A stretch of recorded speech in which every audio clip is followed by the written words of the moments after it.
Hello everyone, welcome back to my channel. Today, we're taking a trip down memory lane with a phone that once ruled the Android world. The LG G2, specifically the 32GB Sprint variant.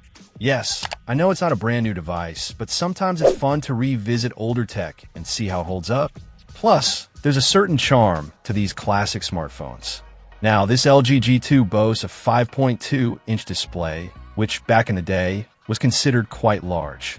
Even now, it's a comfortable size for one-handed use.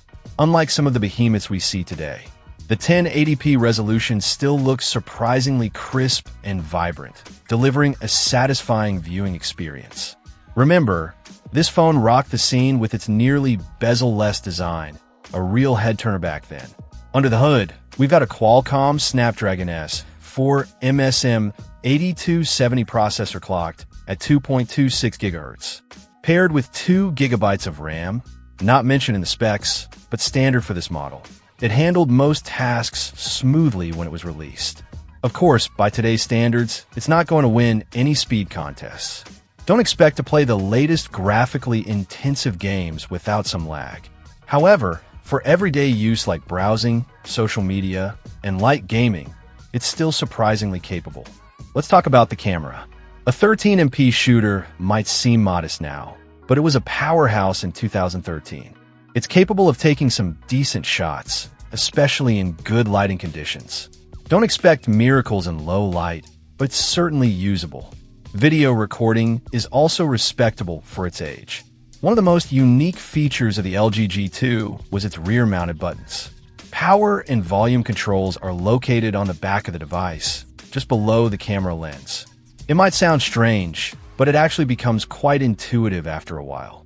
LG claimed it was more ergonomic, and it certainly made the sides of the phone cleaner. This particular model runs Android 4.2 Jelly Bean out of the box. While it's ancient by Android standards, it's a testament to the phone's longevity that it even functioned this well for so long. Of course, you won't be getting any software updates, and many modern apps might not be compatible. However, for basic tasks and a bit of nostalgia, it's still functional. The 32 GB of internal storage is decent, even by today's standards. It should be enough for a reasonable amount of apps and media. Unfortunately, there's no microSD card slot for expansion, so you're stuck with what you've got. So, who is this phone for in 2023? Certainly not your average consumer. This is for the tech enthusiast, the collector, or someone looking for a cheap secondary device. It's a piece of Android history, a reminder of how far smartphone technology has come. If you can find one for a good price and you're curious about the phones of yesteryear, the LG G2 might be worth checking out.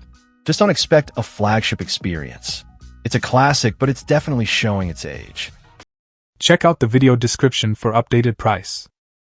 And thank you for watching this video.